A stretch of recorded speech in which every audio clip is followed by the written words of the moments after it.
possible to simultaneously be on cloud nine and then also be in shambles? Because that's currently where I'm at. How are you feeling after week 1 of the NFL season?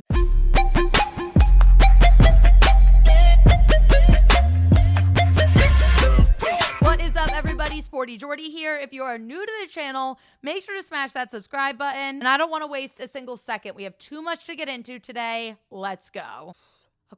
Okay, I can do this. So the first thing that we obviously have to talk about today is the devastating loss of Aaron Rodgers on his 4th play ever as a New York Jet. I already know that that's going to be one of those moments in life where when someone brings it up, you never forget where you were when it happened kind of thing. I'm alone in my apartment, so excited for the game. Sitting on my couch, I'm texting all my friends. We're all so amped. There was so much anticipation around the Jets. This is a huge divisional game, opening weekend of the NFL. Aaron Rodgers runs out of the tunnel holding the American flag. MetLife was so loud. I could feel the energy through the TV. It was such a special moment, and I don't think that any of us watching that live thought that that was going to be Aaron Rodgers' highlights as a Jet.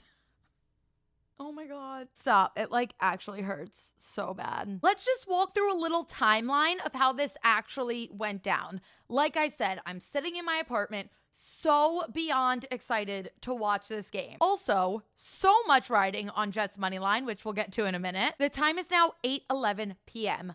I text one of my best friends about how much I love Aaron Rodgers. I'm pretty sure I said with every fiber of my being. Right? Game starts. My phone is down.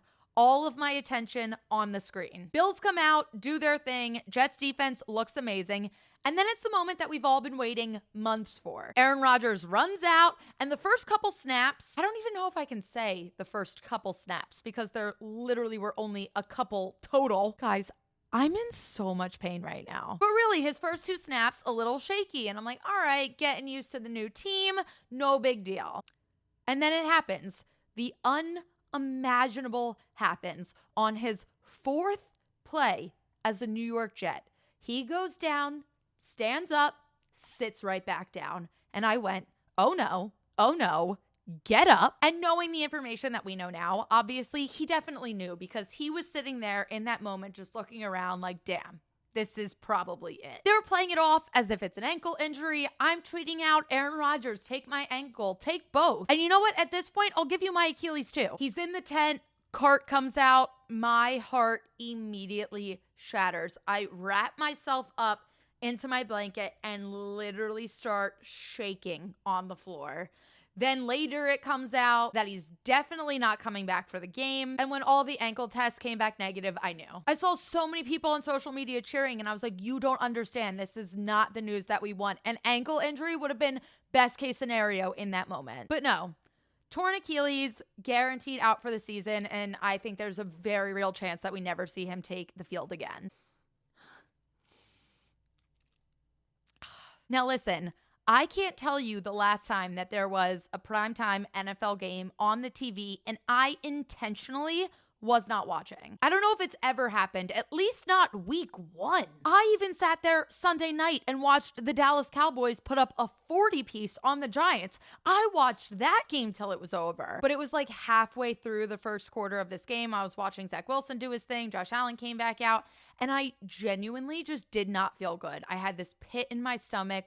I was just so upset. I was so sad. So you know what I did? I went in the shower and I sat on the floor of my shower and just let the water dump on me. And I talked myself off the ledge. I was like, it's fine. It's fine. He had a great career. He's a Hall of Famer. You got to watch him and love him your entire life. It's going to be fine. But it really was. It was a tough moment for me. And I understand. I'm not even a Jets fan. I can't even begin to wrap my head around what Jets fans are feeling right now. I have no words. I feel so awful for them because this is a fan base that has been through so much. And coming into this season, there were Super Bowl hopes. This is a fan base that could feel joy, sincere joy around their football team for the first time in so long. And it was just ripped away so fast. And for me, Aaron Rodgers has just been a quarterback that when I think back to football games when I was a kid, when I first started watching games, I always picture Aaron Rodgers. He was that quarterback that I admired and I loved. One of the players that made me fall in love with the game, and he's just always been there my whole life. Aaron Rodgers has been there, and I've loved him my whole life. I have his Packers jersey hanging in my closet right now. I was supposed to be getting his Jets jersey for Christmas. So yeah, I've been taking this pretty hard. For reference, when the Packers lost to the 49ers in the NFC Championship game, I was sobbing because I thought he was going to retire after that game. And I didn't want him to go out on that note. So imagine my emotions when this could be the end of his career. And it all ends like that.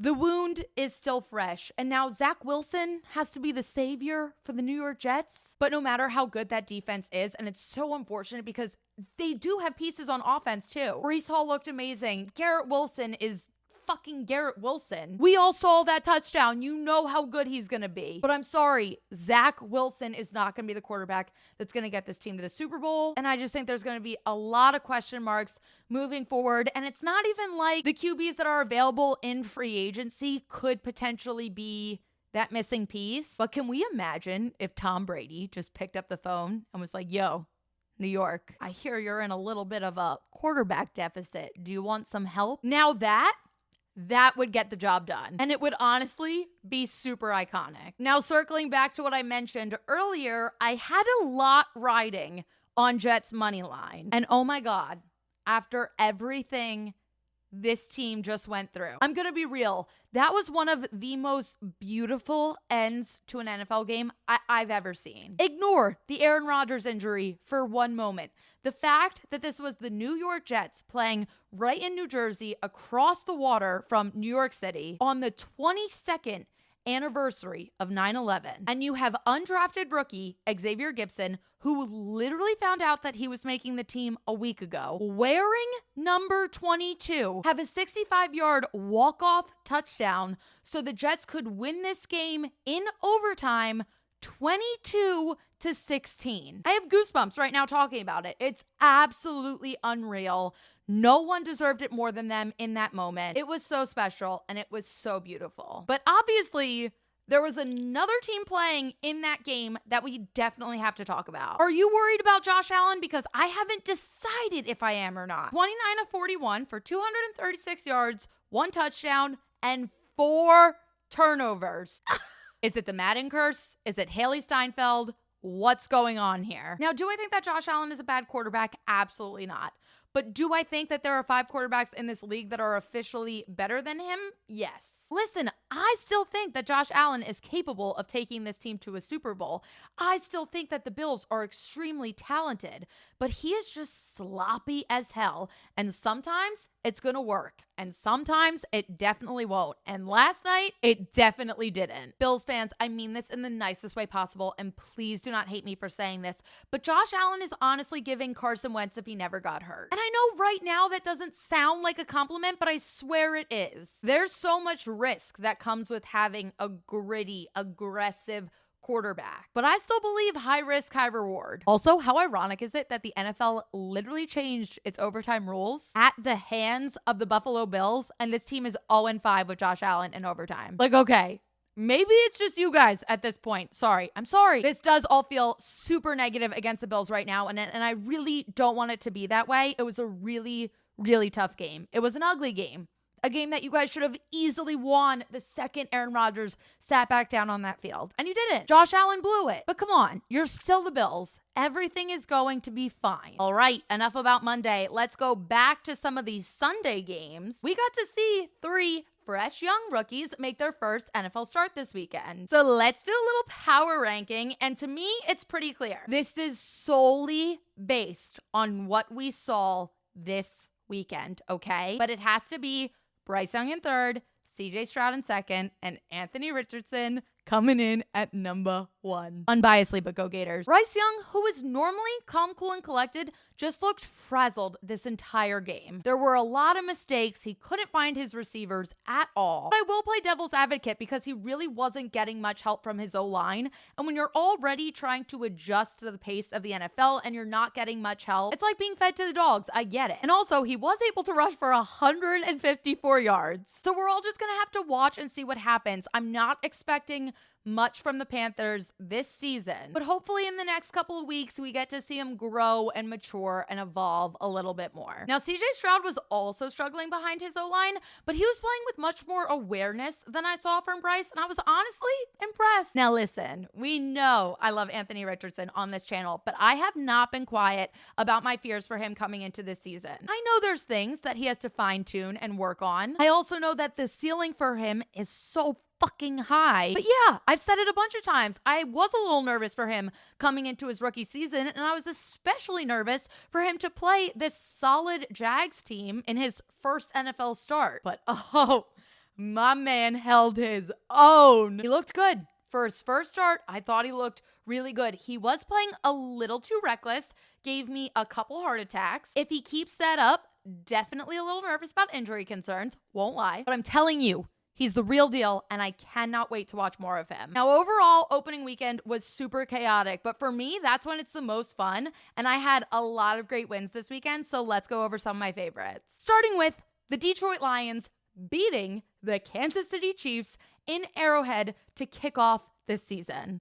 Personally, I thought it was nothing short of amazing. I enjoyed every second. Now, if you haven't already, make sure to go back to my video from last week where I give my division predictions coming into the season, because there you will see that I actually have the Lions winning the NFC North. I'm extremely high on them coming into the season. I think they're the real deal, and they made a statement Thursday night, and it was absolutely fantastic. But in that video, you will also hear me talk about the Chiefs, and you will hear me say that I'm not going to worry about them coming into the season because I worried about them last year before the season, and they ended up winning the frickin' Super Bowl. And you know what?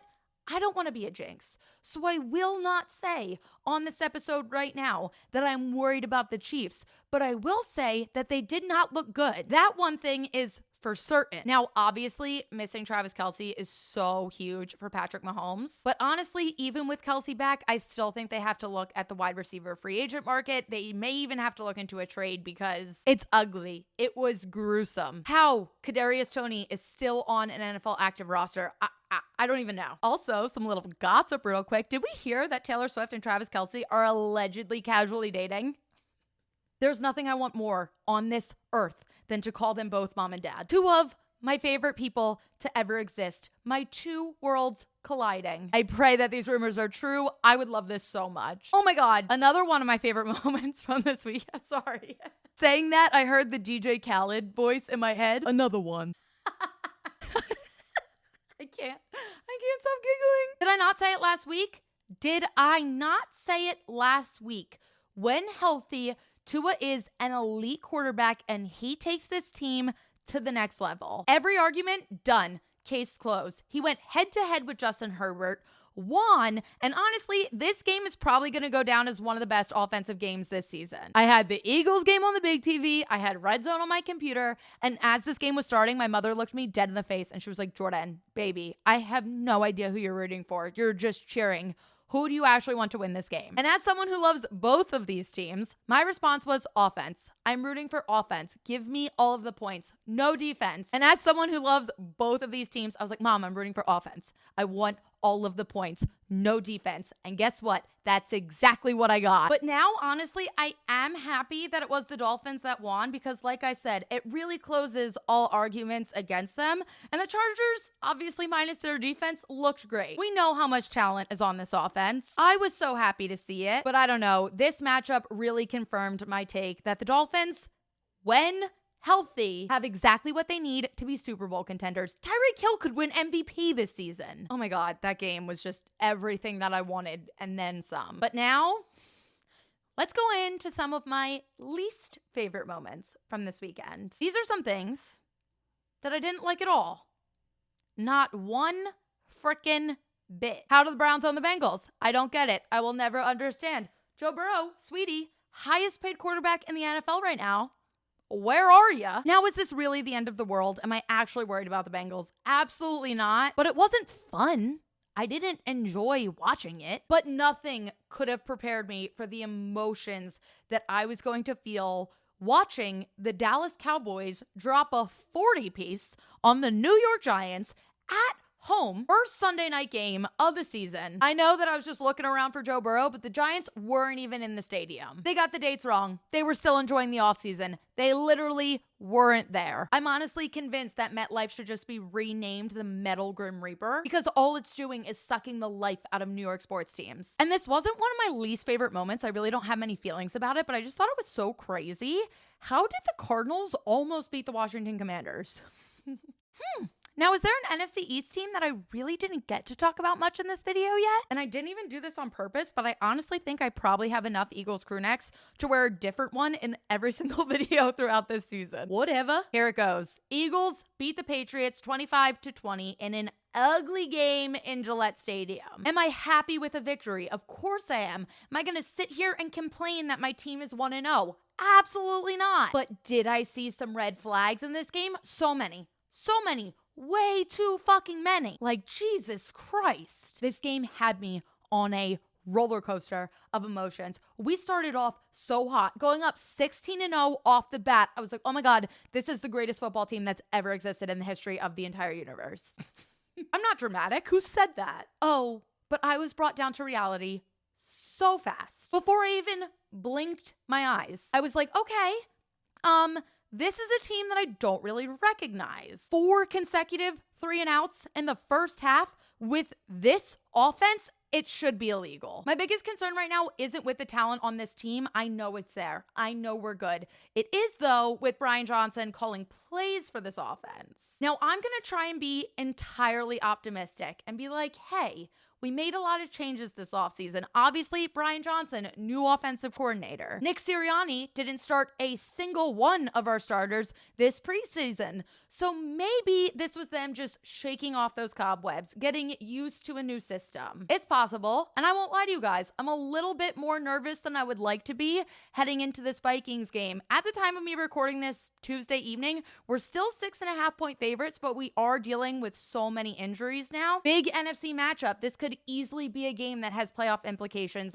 down the road. And I know it feels crazy to say that week 2, but it really isn't. Jacoby Dean on injured reserve, James Bradbury in concussion protocol, Fletcher Cox, Reed Blankenship, Kenny Gainwell, all on the injury report. And we play tomorrow. Good news is the Vikings couldn't even beat Baker Mayfield. And now Kirk Cousins has to play in prime time. Are those jokes getting old? I can't stop making them. All I'm going to say is the link better be jumping. I am going to be there. Who else am I going to see? I hope it's a lot of you because we need good energy coming into this game. Home opener. Let's go. And guys, I promise to end this video with picks, but the week 2 slate is ugly. But we do have some teams that need a bounce back. All of the AFC North except the Browns, something I never thought I'd say. The Giants have to score at least a point in week 2, right? And the Chiefs, it feels so weird to say that the Chiefs literally need a bounce back. What the heck is going on? I do have 4 picks for you. I don't love any of them, but I'm gonna give them to you. Packers -1.5.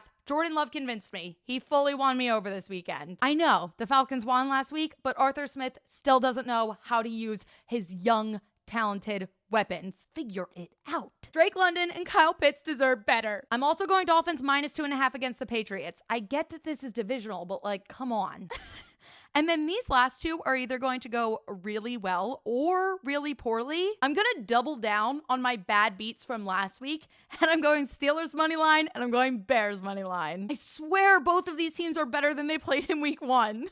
I already can't wait to do it again this weekend. Thank you guys so much for watching. Make sure to give this video a thumbs up, subscribe if you haven't already, and make sure to follow all of my other socials at TheSportyJordy. Bye!